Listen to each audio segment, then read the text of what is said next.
In the summer of 1887, a young woman named Eleanor Hartwick was admitted to the Collingworth Asylum in Surrey with a single line of documentation: female, age 24, nervous condition, family request. She had no memory of how she arrived. She had no memory of what had happened to her before the heavy wooden doors closed behind her. What she did remember was her husband's face, not kind but resolute, and the sound of her own voice asking him what was happening and his refusal to answer. She would spend the next 32 years trying to remember what crime she had committed that warranted imprisonment in a place designed to erase people, entirely designed to transform them into ghosts, designed to convince the world that they had never existed at all. Before we continue, and if you'd like to join me for more stories like this, feel free to subscribe. I share a new one every day. And if you don't mind, leave a comment and tell me where you're listening from and what time it is for you right now. I love seeing how far these stories travel. To understand what happened to Eleanor Hartwick, you have to understand what the Victorian Asylum was. You have to understand that it was not primarily a place of healing. It was primarily a place of disappearance. It was a place where inconvenient people were taken, people who did not fit, people who were problematic, people whose very existence was seen as an affront to the social order, and where they were kept indefinitely, often until death. The asylum system in Victorian England was ostensibly created to provide care for people suffering from mental illness. In theory, it was a humane institution, an improvement over the old practices of chaining people in basements or abandoning them on the streets.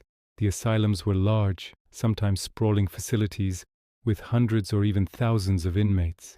They had medical staff, they had administrators, they had official policies and documented procedures. But in practice, the asylums operated according to a different logic entirely. The official logic was care and cure. The actual logic was containment and control. The asylums were designed to remove certain people from society and keep them removed, regardless of whether they were actually suffering from any recognizable mental illness. Who ended up in the asylums? Some were people with genuine psychiatric conditions, depression, psychosis, dementia. But many were people whose only real affliction was social inconvenience. They were women who had embarrassed their families through sexual impropriety or infidelity. They were women who had inherited money and had inconvenient relatives who wanted access to that money. They were women who had refused marriages that had been arranged for them. They were women who had dared to express political opinions or to want education or to demand autonomy over their own lives. The asylums also contained many men, though the logic for their incarceration was somewhat different. Men were often admitted for behavior that was seen as threatening to the social order, political radicalism, homosexuality, or simply being poor and unemployed in a way that suggested they might become a burden on society. But women outnumbered men significantly in the asylums, because the primary function of the asylum system, whether anyone admitted it or not, was to control women, to remove women from circulation, to ensure that women who did not fit the narrow confines of acceptable femininity could be disappeared without public knowledge or scandal. Eleanor Hartwick was a woman who did not fit. This was her primary crime. She was intelligent, which was considered dangerous in a woman. She had ideas about things she should not have had ideas about. She had read books she should not have read. She had asked questions she should not have asked. She had married a man named Gregory Hartwick when she was 22. Gregory was a wealthy businessman, nearly 30 years her senior. Eleanor's family had arranged the marriage. Eleanor had accepted it because she had been taught to accept such arrangements, because she had no alternative, because she had been told this was what women did. But Eleanor had also believed that marriage might offer her some degree of autonomy. She had thought that once she was married, once she was established in her own household, she might have the freedom to pursue the interests that had consumed her since childhood. She had thought that she might read, might study, might perhaps even publish under a pseudonym the essays she had been writing since adolescence about philosophy and social reform. What Eleanor had not anticipated was that her husband had married her, not because he wanted a companion, but because he wanted an ornament. He wanted a wife who would be beautiful and silent. He wanted a wife who would host dinner parties and smile at his jokes and ask him no questions about his business or his life. He wanted a wife who would give him children and ask nothing in return. When Eleanor began to violate these expectations, when she asked too many questions, when she was observed reading books that were deemed unsuitable, when she attempted to engage in intellectual conversation, Gregory became alarmed. He saw it as a sign of instability. He discussed it with his physician. Together they came to a conclusion. Eleanor was suffering from a nervous condition. She was becoming hysterical. She needed to be committed to an asylum where she could be cured of her inappropriate intellectual pretensions. This was not an unusual situation. Medical literature of the era was full of discussions of female hysteria, a supposed disease that manifested in women who were too educated, too ambitious, too interested in things beyond their proper sphere. The cure for hysteria was rest, isolation, and removal of intellectual stimulation. In other words, the cure was erasure. Eleanor's commitment was entirely legal. Her husband had simply to approach a physician and sign a few documents. There was no trial, no hearing, no opportunity for Eleanor to defend herself. Once a woman was committed to an asylum by her family, she had essentially no recourse. The asylum was run by men, staffed by men in positions of authority, and women had no legal voice to contest their confinement. So on a morning in July, Eleanor was driven to the Collingwood Asylum by her husband. She was handed over to a matron. She was given clothes that bore a number instead of her name. She was shown to a ward that contained 60 other women, and then she disappeared. The Collingwood Asylum was a large facility built in the Victorian style with imposing stone walls and small windows positioned too high to see out of easily. It occupied 50 acres of grounds, which gave the appearance of spaciousness, but actually served to isolate the inmates further from the outside world. There were gardens and walking areas, but these were arranged so that inmates could not see out beyond the property. The landscape was designed to be beautiful but enclosed, a kind of elaborate cage. The asylum was officially described as a place of treatment and recovery, but the reality was very different. Treatment was minimal. Recovery was not expected. Instead, the asylum operated primarily as a place of storage, a place where inconvenient people could be kept out of sight, alive but invisible, for as long as necessary. The daily routine in the asylum was rigidly structured. Inmates woke at 6 in the morning. They were given a simple breakfast. They were assigned to work tasks, laundry, cleaning, cooking, gardening. These tasks were not therapeutic. They were simply labor, required to keep the asylum functioning. Inmates worked for 10 hours, with a brief break for lunch. In the afternoon, if they were deemed well-behaved, they might be allowed to sit in the day room or walk in the garden. Dinner was simple and often barely adequate. By 9 o'clock, everyone was locked in their sleeping quarters for the night. The sleeping quarters were large dormitories with 20 or more beds arranged in rows. There was no privacy. There was no possibility of solitude. Inmates spent their nights surrounded by other women, many of whom were suffering from genuine mental illnesses that manifested in disturbing ways during the night. Some talked to themselves. Some screamed. Some tried to hurt themselves or others. Eleanor's experience in these first weeks was one of profound disorientation. She could not understand what she had done to deserve this. She tried to explain to the staff that she was not ill, that there was some mistake, that she should not be there. Eleanor's very denial that she was mentally ill was proof that she was mentally ill. She tried to escape. On the second day she ran to the gates. She found them locked. When she tried to climb them, staff members brought her back inside. She was placed in solitary confinement as punishment. She was kept in a small room with nothing but a bed and a chamber pot. She was given minimal food. The room had no window. The darkness was so complete that Eleanor could not distinguish between day and night. She spent 3 days in that room. It was the longest period of her life. By the time she was released, something in her had shifted. She had begun to understand that escaping was not possible, that the normal rules of the world did not apply here, that she was in a place that operated according to its own logic, a logic that she did not understand and could not navigate. The Collingwood Asylum was run by a physician named Dr. James Blackwood. Dr. Blackwood was 60 years old, had been running the asylum for 20 years and had never had a patient recover and leave. This was not because recovery was impossible. It was because recovery was not his goal. His goal was management. His goal was to keep the inmates quiet and cooperative. His goal was to generate profit. Asylums were often run as private enterprises, and a full asylum was a profitable asylum. Dr. Blackwood had developed what he considered to be an advanced system of treatment. In reality, it was a system of control. The treatments he prescribed included prolonged bed rest for those who were considered too agitated. They included cold water baths, which were thought to shock the nervous system into stability.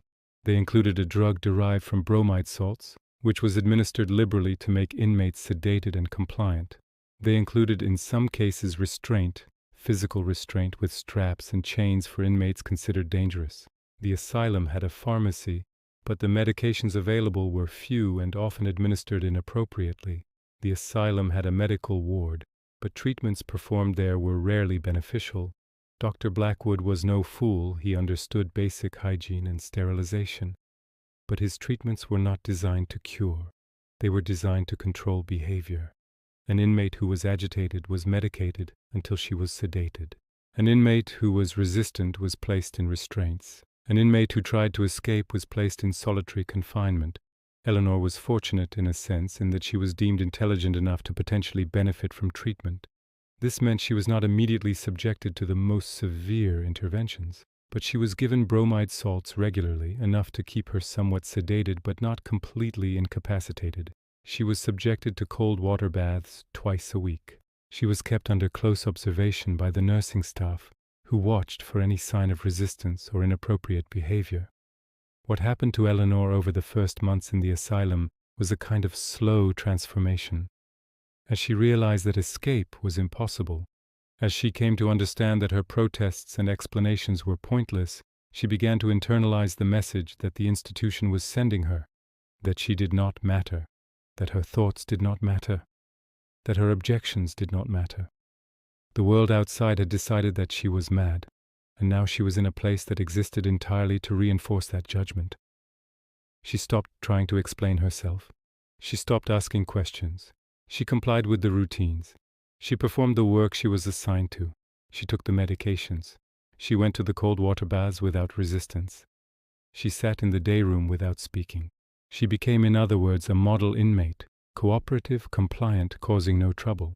This compliance was not healing. It was not a sign of improvement. It was a sign of learned helplessness.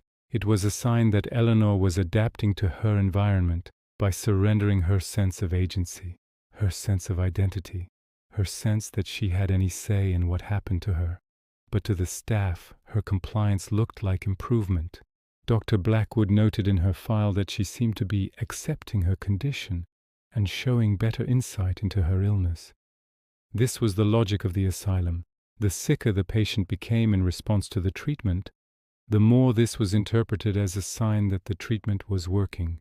But I want to tell you about something else that happened at the Collingworth Asylum, something that would become the beginning of what small resistance was possible within that place of complete domination. There was another woman in Eleanor's ward, a woman named Catherine Ashford. Catherine was 48 years old and had been in the asylum for 9 years. She had been committed by her brother, who had wanted control of her property. Catherine had tried to resist, had tried to escape, had fought against her confinement. But over the years, her resistance had worn down, and she had become something different. She had become a kind of survivor who had learned how to navigate the system, how to appear compliant while maintaining some core of internal resistance. Catherine noticed Eleanor when she first arrived. She watched as Eleanor went through the cycle of resistance and punishment that she herself had gone through, and she began, very carefully, to reach out to Eleanor. The asylum had rules against inmates speaking to each other about their lives, their families, or their reason for being there. These were considered unhealthy conversations that might increase emotional disturbance. But the rules were not perfectly enforced, particularly in moments when the staff was not closely observing, and Catherine knew how to take advantage of those moments. One evening, as they sat in the day room, Catherine began to speak to Eleanor in a very quiet voice. She asked Eleanor who she was, where she came from, why she was in the asylum. Eleanor, who had not had a real conversation with anyone in weeks, found herself responding. Eleanor told Catherine about her husband, about her books, about her attempts to engage in intellectual life. She told Catherine about the morning she had been brought here, how she did not understand what she had done wrong. Catherine listened, and then she said something that was, for Eleanor, the first moment of clarity since her arrival. You didn't do anything wrong. They locked you up because you frightened them. You frightened your husband because you were thinking thoughts that he could not control. They all have a reason for being here that has nothing to do with being sick. This simple statement shattered something in Eleanor, because until that moment she had internalized the asylum's definition of her.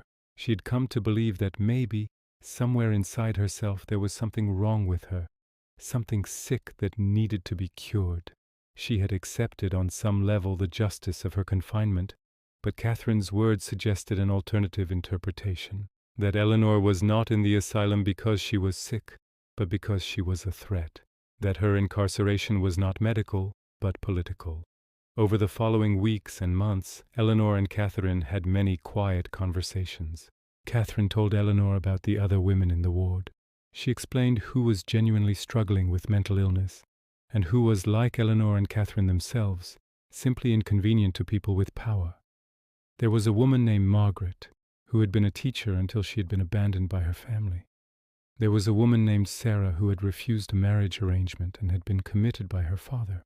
There was a woman named Anne, whose only crime was being poor and widowed and unable to support herself. But there was also a woman named Rose, who genuinely suffered from delusions, who heard voices, who did not know where or when she was. And there was a woman named Elizabeth who suffered from severe depression, who had tried to kill herself multiple times, who would likely never be able to care for herself.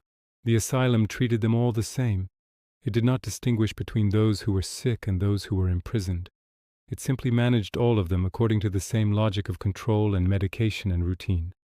Eleanor began to understand something about the asylum that she had not grasped before.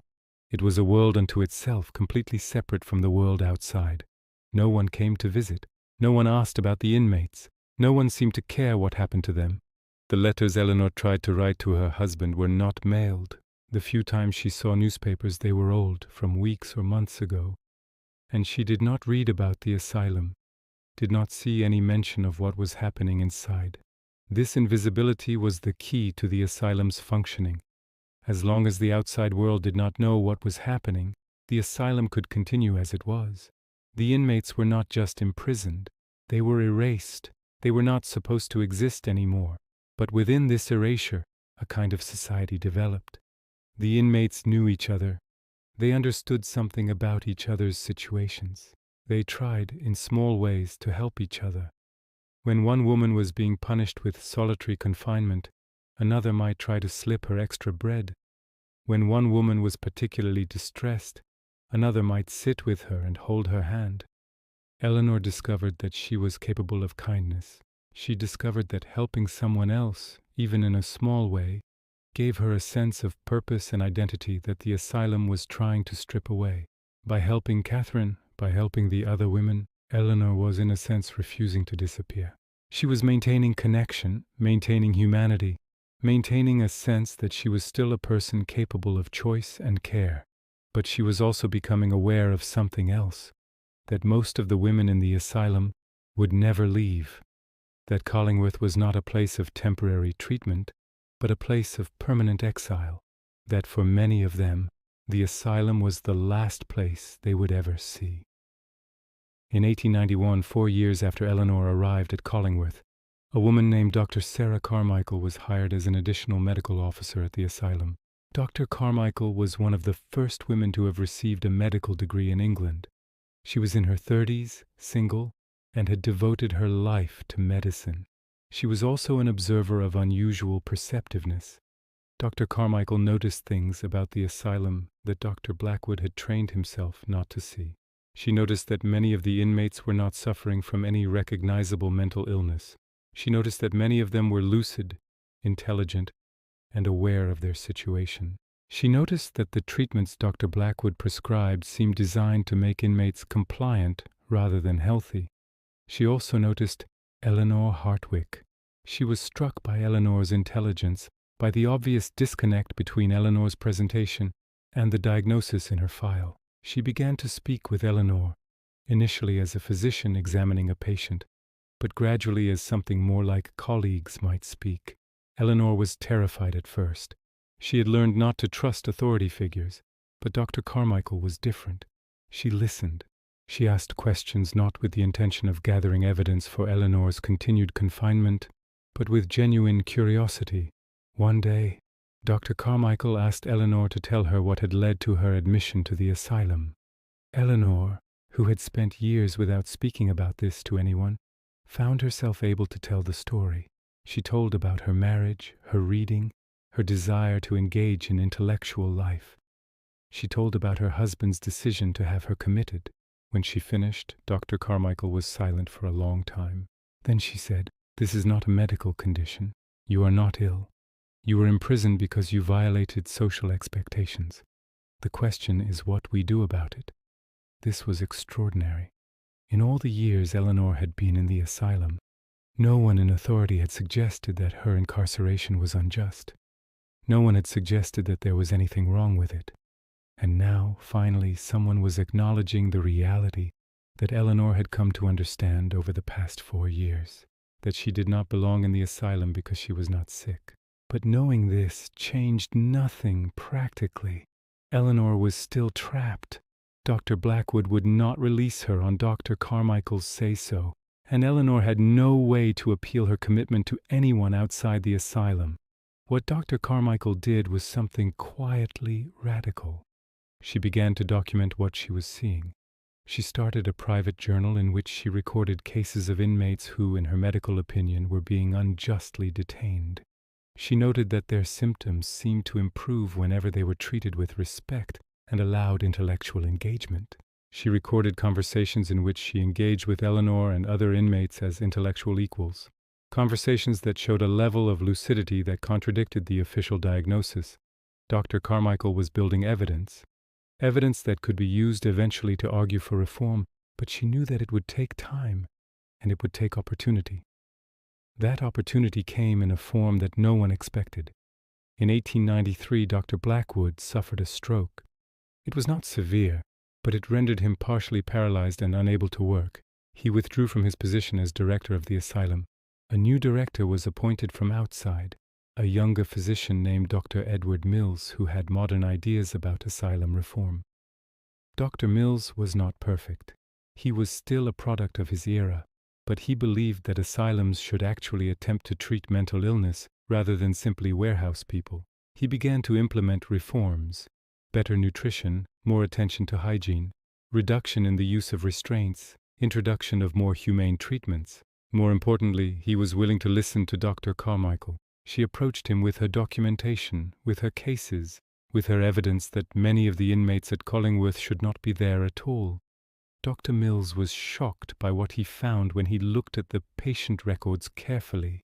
He found women who had been in the asylum for decades with no documented medical justification. He found cases of women whose only symptom was obstinacy or refusal of obedience. He found cases where the diagnosis was essentially female independence. He began to implement a process of review. For certain cases, he attempted to contact families to see if patients could be discharged. He was surprised to discover that many families had forgotten about the patients entirely, or, in some cases, preferred to keep them committed in order to maintain control of their property or avoid social scandal. Eleanor was one of the first cases he reviewed. He spoke with her himself, conducted a thorough examination, and reviewed her medical file. He concluded that there was no medical basis for her continued confinement. He wrote to Eleanor's husband, Gregory, and asked if he would be willing to arrange for Eleanor's discharge. Gregory's response was cold. He wrote that he did not wish for his wife to return to him. He suggested that she should be kept in the asylum for her own protection and for the protection of society. He made clear that he preferred her to remain where she was. Dr. Mills was put in a difficult position. Without family support for Eleanor's discharge, and without her being deemed dangerous, he had no legal mechanism to force her release. But he was also beginning to understand the fundamental injustice of the system. He began to consider what options existed. What Dr. Mills eventually did was take a risk. He began to quietly help certain inmates secure their own discharge. For those who had no family or whose family would not help them, he worked with charitable organizations to place them in settings outside the asylum.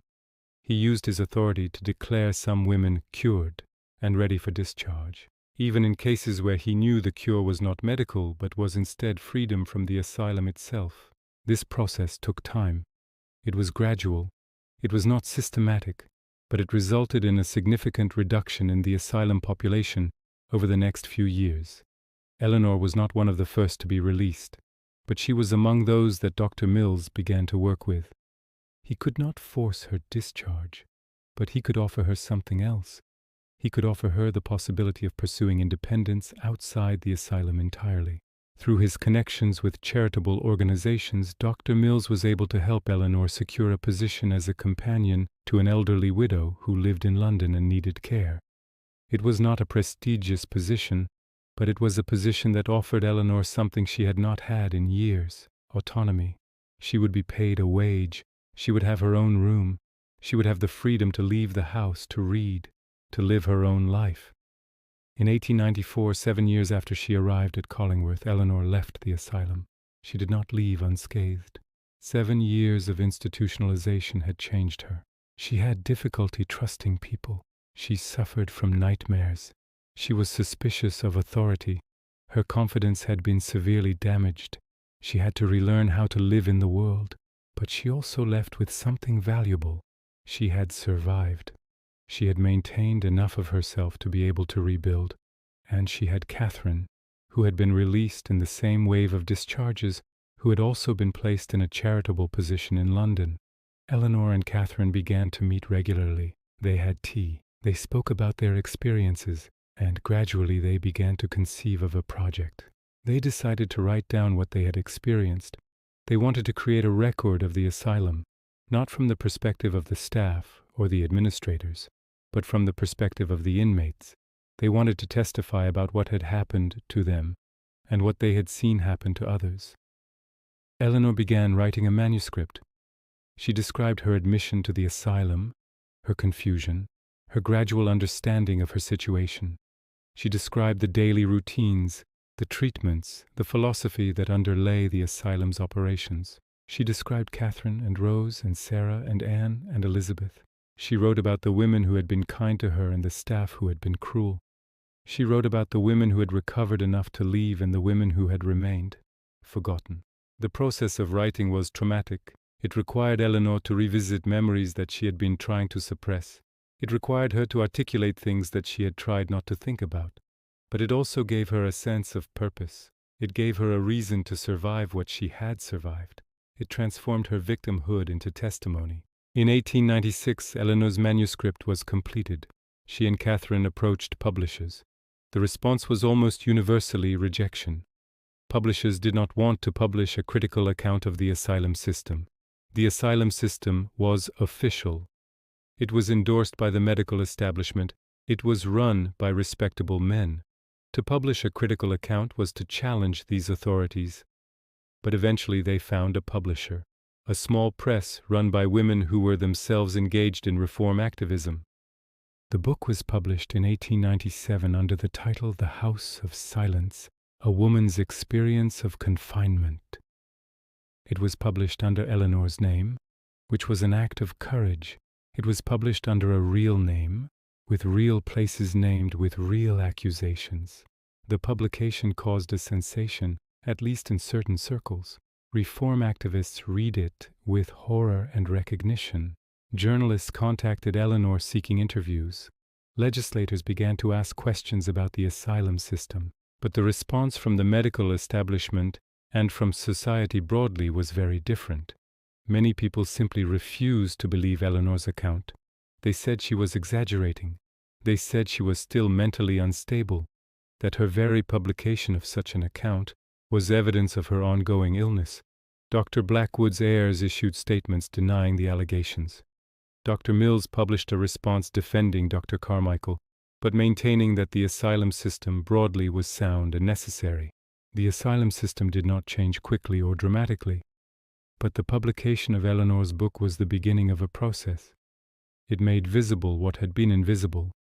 It provided testimony about a system that had previously been able to operate in darkness. I want to tell you what happened to some of the women whose names appear in Eleanor's book, because their stories matter too. Catherine Ashford, who had befriended Eleanor and helped her maintain her sense of self during the worst years of confinement, worked as a caretaker for an elderly gentleman in the years after her release. She lived a quiet life. She never married. She remained in contact with Eleanor. She died in 1912 at the age of 67. She had lived in total about 25 years outside the asylum after being institutionalized for 9 years. For all those years outside, she carried the trauma of those 9 years inside.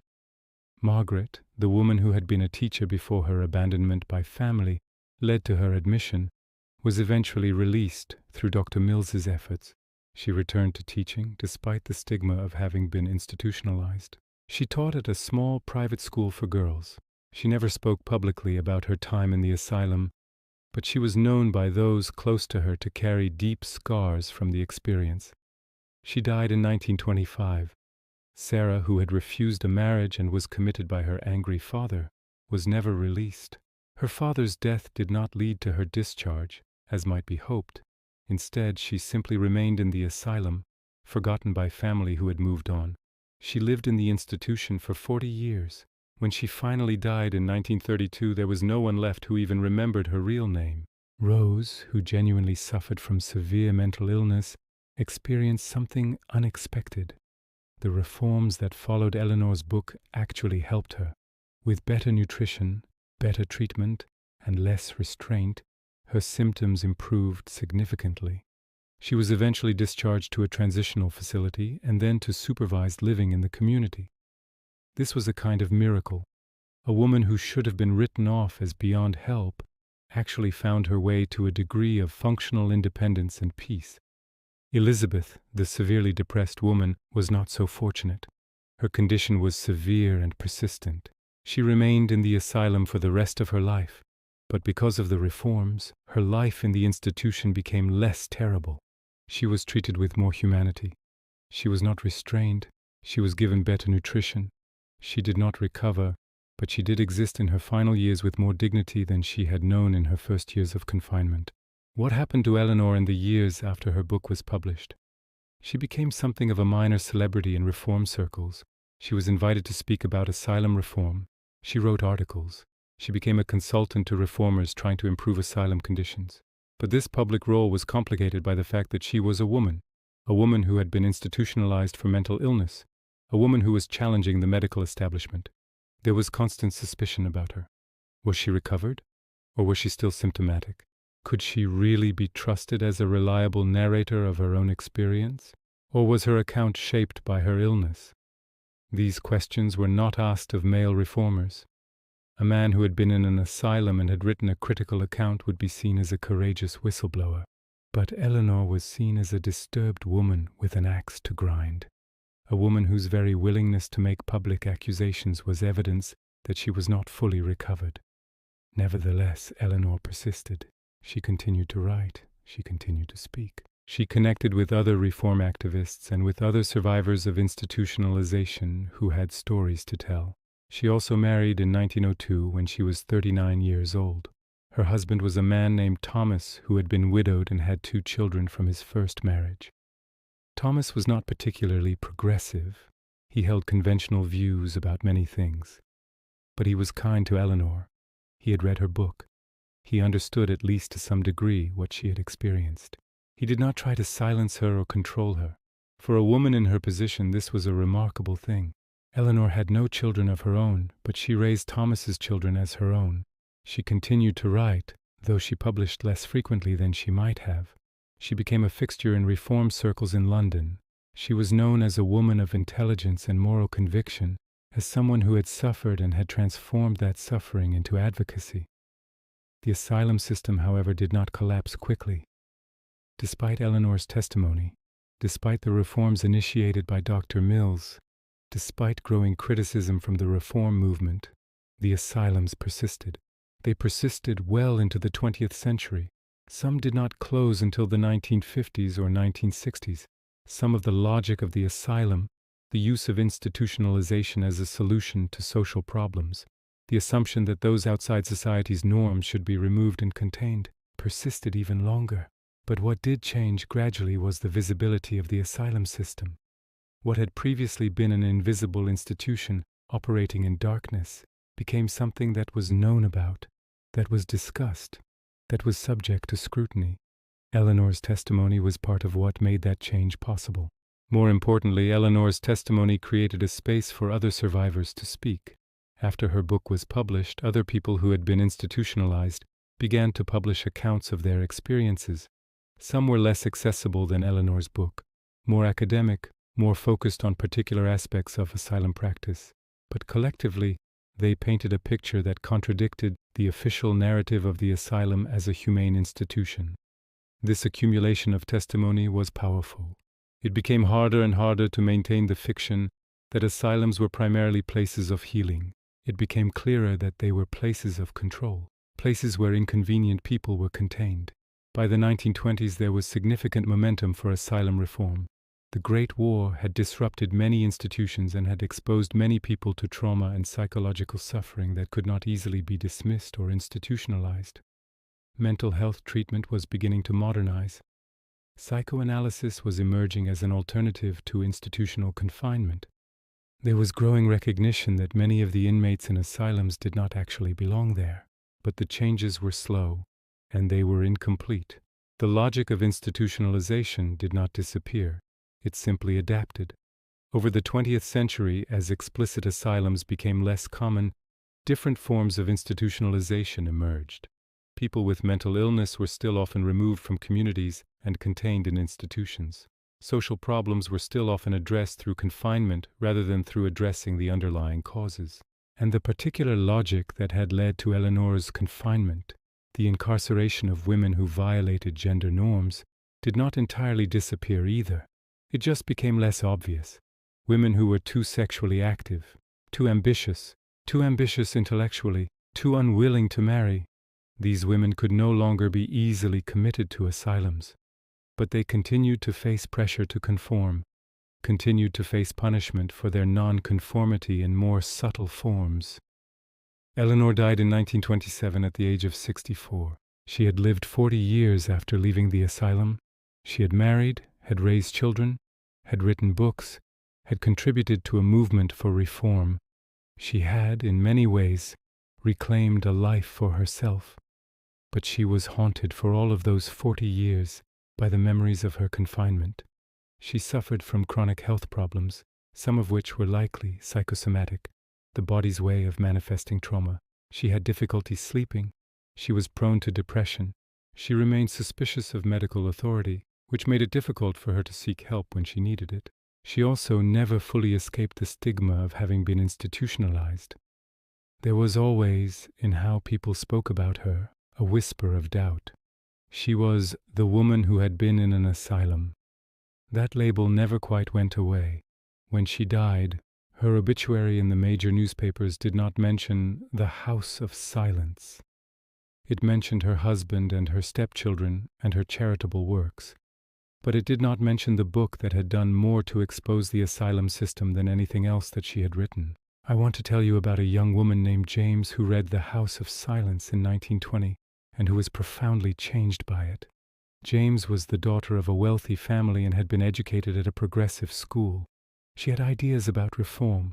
She was interested in social justice. But she had not known what to do with these interests. When she read Eleanor's book, she found a direction. She became involved in asylum reform activism. She studied medicine specifically in order to be able to challenge the psychiatric establishment from within. She eventually became a psychiatrist specializing in what would later be called psychological trauma. She devoted her career to developing more humane approaches to treating people experiencing mental health crises. In her writing and her teaching, James constantly referenced Eleanor's book. She used it as a teaching text in her medical training programs. She used it as evidence in arguments against particular psychiatric practices. She cited Eleanor in her publications.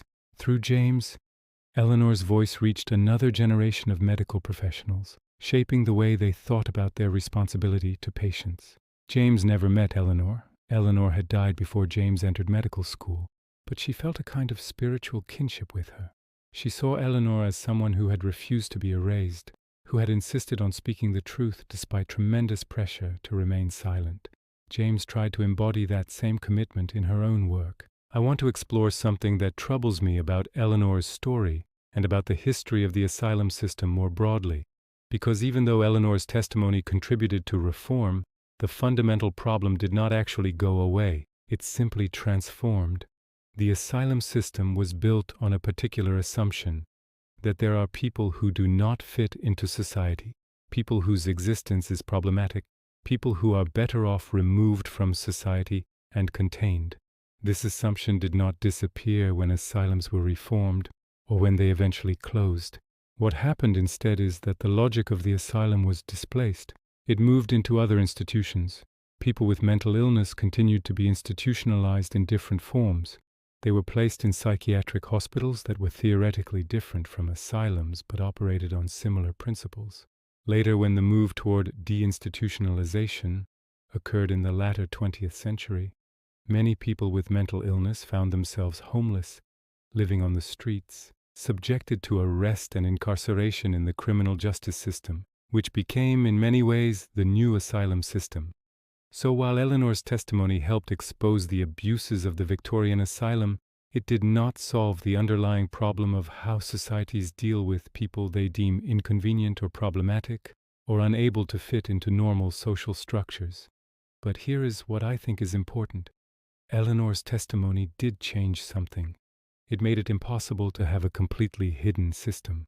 It created space for people to name what was happening to them. It created an archive of what confinement looked like, so that future generations would know what to be vigilant against. Let me tell you about what happened in the decades after Eleanor's death, because the story does not simply end with her passing. In the 1930s, a researcher named Michael Hennessy became interested in the history of the asylum system in England. He read Eleanor's book, which had become somewhat obscure by this time, though it was still referenced in reform circles. He was struck by it. He began to investigate further to try to understand the asylum system as it had actually operated. Hennessy conducted interviews with people who had been in asylums. He visited institutions that were still operating. He examined medical records. He was building a more comprehensive history of the system than anyone had previously attempted. What he discovered was that Eleanor's account, which had often been dismissed by authorities as exaggerated, was actually understated. The abuses she documented had been worse than even she had fully captured. There were cases of people who had been in asylums for their entire adult lives, never having committed any crime, having had no due process, no review of their case, no recourse to appeal. Hennessy published his research in 1939, just as the world was about to enter another kind of darkness. His work was overshadowed by World War II. But after the war, when people were confronting what had been done in the name of science and psychiatry under Nazi rule, Hennessy's research became more relevant. It helped establish that the abuse of psychiatric systems was not unique to totalitarian regimes. It had happened in democratic societies as well. The post-World War II period saw a significant shift in attitudes toward psychiatry and institutionalization. There was growing recognition that the asylum system had been deeply flawed. There were calls for reform, for deinstitutionalization, for developing community-based mental health services instead of warehouse institutions. But the transformation happened slowly, unevenly, and incompletely. Some countries moved more rapidly toward reform than others. Some regions within countries developed better systems than others. And the underlying attitudes, the belief that people with mental illness were fundamentally different from normal people, that they should be managed and controlled rather than supported and included, persisted. Eleanor's book, which had been somewhat forgotten in the mid-20th century, was rediscovered in the 1960s and 1970s as part of a broader movement toward asylum reform and social justice. Anti-psychiatry activists cited her work. Deinstitutionalization advocates pointed to her documentation of what institutionalization actually meant. Her voice was heard again, decades after her death, by a new generation engaging with these problems. But I want to tell you about something else that happened, something that emerged from Eleanor's testimony over time, a recognition that the problem Eleanor had documented was not just about bad asylum conditions or about reforming medical practice. It was about who gets to define reality, who gets to decide who is sick and who is well, who is acceptable and who must be removed from society. Eleanor had been defined as mentally ill for no reason other than that her husband and her society deemed her unacceptable. She had been told that this definition was medical and scientific. She had been told that it was for her own good. She had been told that she should accept it and be grateful for the care she was receiving. But all of that was a fiction. The definition was political, not medical. The care was not care, but containment. The underlying message was, if you do not fit what we want you to be, we have the power to remove you from society. This recognition has profound implications, because it suggests that the problem with the asylum system was not just how it was run, but what it fundamentally represented: the power of society to decide who belongs and who does not, and to remove those who do not belong from sight. Let me tell you about a woman named David who became a psychiatrist in the 1980s, and who was profoundly influenced by Eleanor's book in ways that she did not fully understand until late in her career. David was born in 1955 and grew up in England. She was a queer woman in a time when being queer was still illegal and was still widely considered to be a form of mental illness. Her parents, when they discovered her sexuality, considered having her committed to a psychiatric institution. This was not an idle threat. It was a real possibility. Young people, and particularly young people with non-normative sexuality, were still being institutionalized in the 1970s. David's parents did not ultimately commit her, but the threat hung over her. She understood viscerally what Eleanor had understood, that psychiatry could be weaponized, that the power to define mental illness could be used to enforce social conformity, that the asylum, or the threat of the asylum, could be used to control people. Because of this understanding, David became interested in the history of psychiatry. She read Eleanor's book while in medical school, and she was struck by how much Eleanor's experience seemed relevant to her own time, even though it had happened nearly 100 years earlier. David went on to become a psychiatrist, but a psychiatrist with a very particular agenda. She dedicated her career to resisting the use of psychiatry as a tool of social control. She worked with LGBTQ+ people who had been harmed by conversion therapy. She documented the history of the medical establishment's pathologization of homosexuality. She wrote about the ways that power relations underlay supposedly neutral medical judgments. In her writing, David repeatedly referenced Eleanor's book. She used it to illustrate that the problem was not just about individual bad actors, bad doctors, or bad administrators. The problem was structural. It was built into the very logic of psychiatry as a discipline, the claim to have the authority to define who is sick and who is well, what is normal and what is pathological. I want to return now to the question that Eleanor herself grappled with. What is the relationship between testimony and change? Eleanor testified about what she had experienced. Her testimony contributed to reform, but the fundamental problem did not disappear. It simply took different forms. Is this a failure? Or is it simply the nature of work toward justice? That you make incremental changes, that you expose what has been hidden, that you make it harder for certain forms of abuse to continue, but you do not eliminate the underlying structures that generate abuse? I think Eleanor would have said that it was not a failure, but it was not sufficient either. She would have said that her testimony mattered because it made the asylum system less able to operate in complete darkness.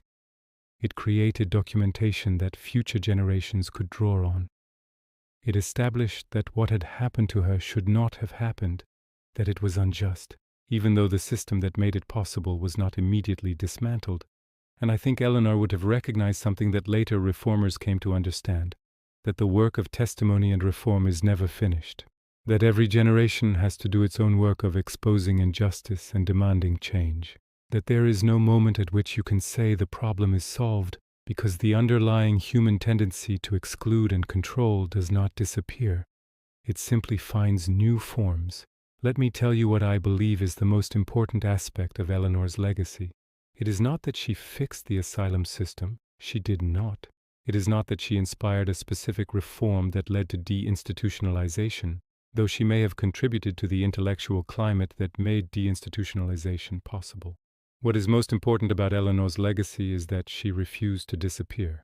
She was a woman who had been systematically dehumanized, who had been kept in darkness and isolation, who had been told repeatedly that she did not matter, that her thoughts did not matter, that her very existence was problematic, and she refused to accept this verdict. After she left the asylum, she could have simply tried to live quietly, to avoid drawing attention to herself, to forget what had happened to her. Many survivors would have made that choice. But Eleanor did not. She wrote about it. She spoke about it. She made it impossible for the world to ignore what had happened to her and to countless others like her. This act of refusal to disappear, this act of insisting on being heard, this act of testifying even when testimony was dangerous and likely to be dismissed, this is what matters, because it establishes that confinement cannot be absolute, that even in a system designed to make people disappear, some people find ways to maintain their humanity and to eventually speak. In 1997, 100 years after Eleanor's book was published, a new edition was released with an introduction by the historian Susan Wendell. In her introduction, Wendell wrote, "Eleanor Hartwick wrote this book from the perspective of someone who had been wrongly confined, who had suffered for no reason except that she violated gender norms and frightened people in power. 100 years later, thousands of people are still confined, still suffering, still being labeled as sick when their real crime is being inconvenient to society." Eleanor's book remains relevant not as a historical document about what used to happen, but as a mirror for what continues to happen in different forms. We must read her testimony not with the complacency of thinking we have solved these problems, but with the urgency of recognizing that similar problems persist. This is what I believe is true about Eleanor's work. It remains urgent, not because nothing has changed, but because what has changed is incomplete. We have abolished the Victorian Asylum, but we continue to institutionalize people for reasons that have more to do with social control than with medical care. We continue to define certain groups as problematic and in need of removal. We continue to listen to the testimony of survivors with skepticism and doubt. Let me tell you about a woman named Michael who read Eleanor's book in 2015 and who was changed by it. Michael was a young trans woman who had been admitted to a psychiatric hospital by her family when they discovered her transition. The hospital was supposedly a place of treatment, but it functioned very much like Eleanor's asylum. Michael was separated from society. She was given medications that made her compliant. She was subjected to therapy that was designed to convince her to give up her identity. She was told repeatedly that she was sick, that her understanding of herself was a delusion, that she should accept the medical establishment's judgment about what she should be. Michael spent 6 months in the hospital. When she was finally discharged, she found Eleanor's book. She read it while still recovering from the trauma of hospitalization. And she found in Eleanor's words a validation that she desperately needed. She found someone who had been told she was sick when she was actually just inconvenient. She found someone who had been confined for violating gender norms, albeit different gender norms than Michael's, different era, different specifics, but the same underlying logic. Reading Eleanor's book gave Michael language for what had happened to her. It gave her a framework for understanding that her hospitalization was not medical care, but social control. It gave her evidence that this was not new, that it had been happening to people for centuries, and that it was wrong. Michael went on to become an activist for psychiatric reform, particularly focused on the way psychiatry is used against trans people and other gender non-conforming people. In her writing and speaking, she repeatedly cites Eleanor's book. She uses it to show that nothing has fundamentally changed in the way society deals with people who violate gender norms. The methods have become more sophisticated, the language has become more scientific, but the underlying logic remains the same. Through Michael's work, Eleanor's testimony reached yet another generation, speaking to yet another form of the same basic problem, the use of institutionalization to enforce conformity. This is what testimony does. It creates a bridge across time. Eleanor wrote in 1897 about what happened to her in 1887. Michael read those words in 2015 and found them speaking directly to her experience in 2015. The specific details are different, but the underlying structure is the same, and Eleanor's words gave Michael language and framework and historical perspective that helped her understand and resist what was happening to her. Now I want to tell you something about the asylum itself, about what happened to the Collingworth Asylum after Eleanor left. The Collingworth Asylum continued to operate for many decades after Eleanor's departure. It went through various reforms and changes. Dr. Blackwood died in 1896. Dr. Mills continued as director for many years, gradually implementing reforms. The institution became somewhat more humane, somewhat less overtly cruel, but it continued to function as a place where people were removed from society and contained indefinitely. By the 1950s, as the deinstitutionalization movement began, the Collingworth Asylum began to decline. Fewer people were being admitted. Those who remained were aging in place. The institution became increasingly expensive to maintain. In 1968, the decision was made to close Collingworth. Many of the remaining residents were transferred to other institutions or to community care. Some simply disappeared into the welfare system. Some died shortly after leaving, their bodies too damaged by decades of institutionalization to survive in the outside world. After the asylum closed, the building stood empty for several years. It deteriorated. Eventually, it was converted into apartments and offices. Today, if you visit the location where Collingworth once stood, you will find a residential development. There is no marker, no plaque, no indication of what had happened there. The stories of the thousands of people who had been confined there have been erased, covered over by new construction. But the building itself remembers in a way. People who have worked or lived in the converted asylum report an odd feeling, a sense of sadness, a weight. Some report strange occurrences, unexplained noises, sudden cold spots, a sense of being watched. Whether one believes in ghosts or not, there is something meaningful in the fact that the place where so much suffering occurred retains some mark of that suffering, even after it has been transformed into something new. What became of Eleanor's book over the decades after her death? It went through cycles of being read and being forgotten. In the immediate post-war period, it was somewhat celebrated among reform circles. By the mid-20th century, it had become more obscure, replaced by newer accounts and newer analyses. In the 1960s and 1970s, it was rediscovered as part of the anti-psychiatry movement and deinstitutionalization push. By the end of the 20th century, it had become something like a classic text in the history of psychiatry and social welfare. It appeared on university reading lists. It was cited in academic works. It had been reissued multiple times with new introductions and scholarly apparatus. And in the 21st century, it has taken on new relevance as people have become concerned about the use of psychiatry as a tool of social control, as people have raised questions about involuntary hospitalization, as people have documented the ways that marginalized groups continue to be overrepresented in psychiatric institutions. Each new generation has found Eleanor's book speaking to their concerns, their moment, their struggles. This is what gives testimony its power across time.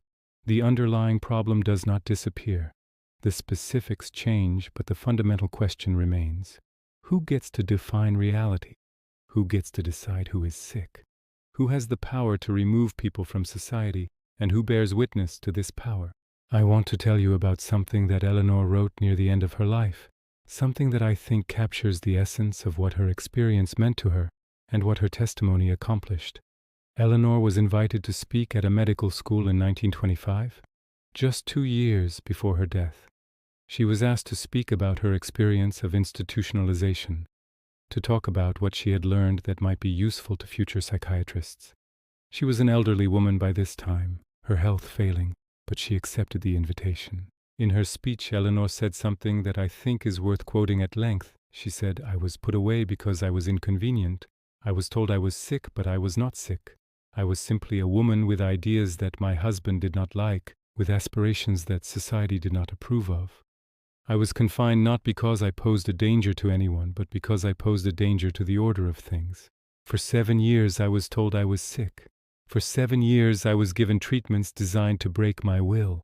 For 7 years I was kept in darkness and isolation and made to believe that I deserved this punishment for the crime of thinking for myself. But I survived. I survived because I refused to accept the judgment that I was worthless. I survived because another human being, Catherine, reached out to me and reminded me that I was not alone, that other people saw me as a person, that my thoughts mattered. I survived because I held onto the belief that the world outside the asylum was real, that someday I would be in it again. When I left the asylum, I could have simply tried to forget, but I chose instead to remember and to write and to speak about what I had experienced. Not because I expect that doing so will prevent other people from being confined. Injustice is too persistent for that. But because I believe that testimony matters. I believe that bearing witness to what happened to me creates the possibility for others to recognize what is happening to them. I believe that if enough people testify, eventually the structures that depend on invisibility must change. I do not know if my testimony will matter in the long run. I do not know if my book will still be read after I am gone. But I know that I have refused to disappear. I know that I have insisted on being heard.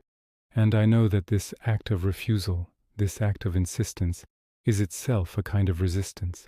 It is a way of saying, I was here. I suffered. I matter.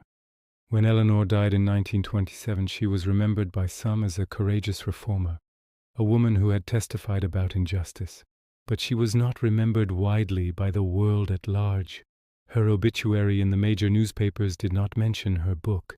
It mentioned her family and her charitable work, but not the testimony that would outlast her by decades. But what she had written remained. Her words remained, and every generation that read them found something there that spoke to their own moment, their own struggles, their own need to understand the power relations that determined who was considered acceptable and who was removed from society. This is the power of testimony. It persists. It echoes across time. It speaks to people who will never know the person who testified. It creates connection across generations of people who have suffered similar injustices in different forms. I want to talk now about what we have learned from Eleanor's testimony about the nature of institutions. Work has its deepest significance. Eleanor's experience shows us something fundamental, that institutions do not exist in isolation. They exist within a society, and they reflect the values and logic of that society. The asylum did not invent the idea that certain people were inherently problematic and should be removed.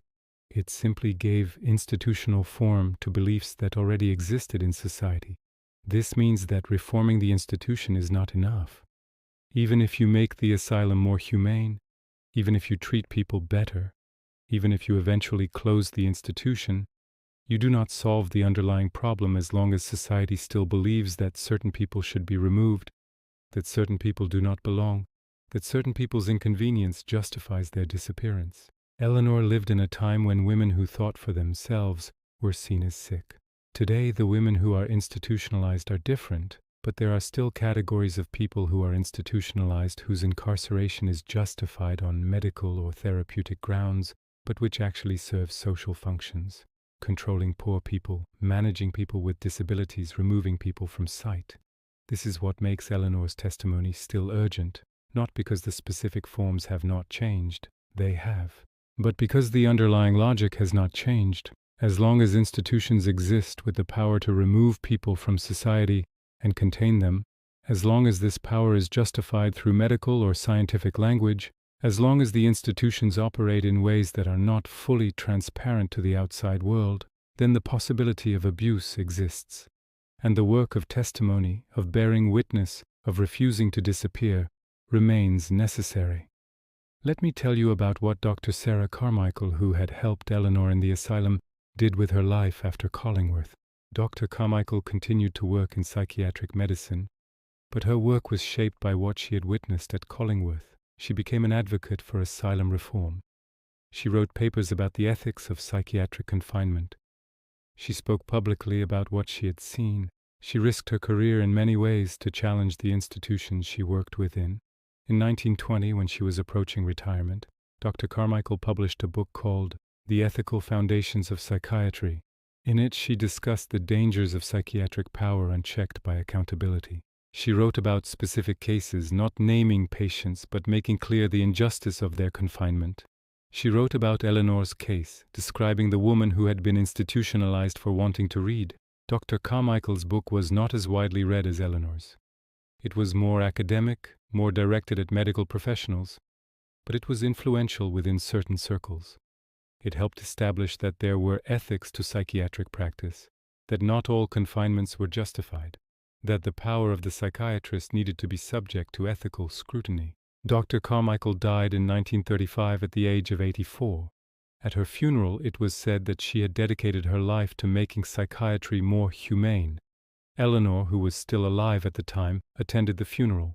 She sat quietly during the service, remembering the woman who had first made her understand that she was not sick, that her confinement was unjust, that her mind was worth preserving.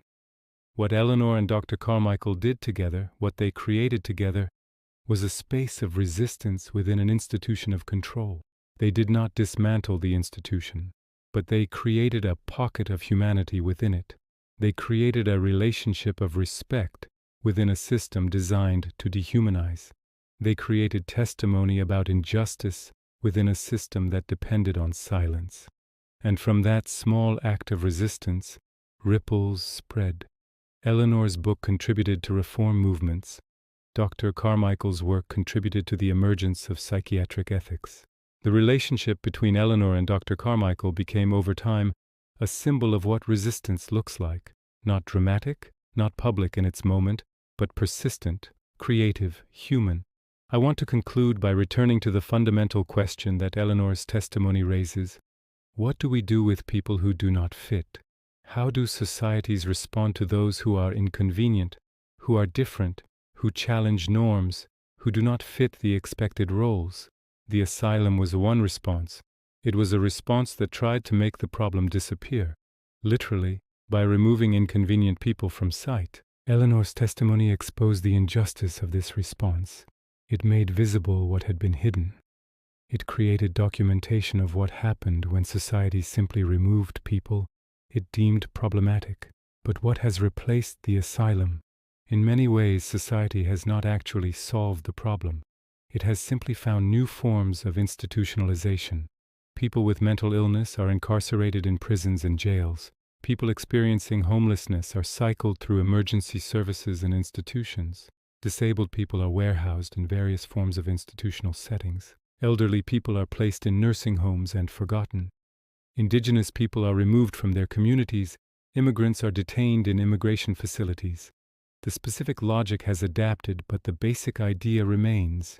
When people do not fit, when people are inconvenient, when people are deemed to be problems, the solution is institutional management rather than social change.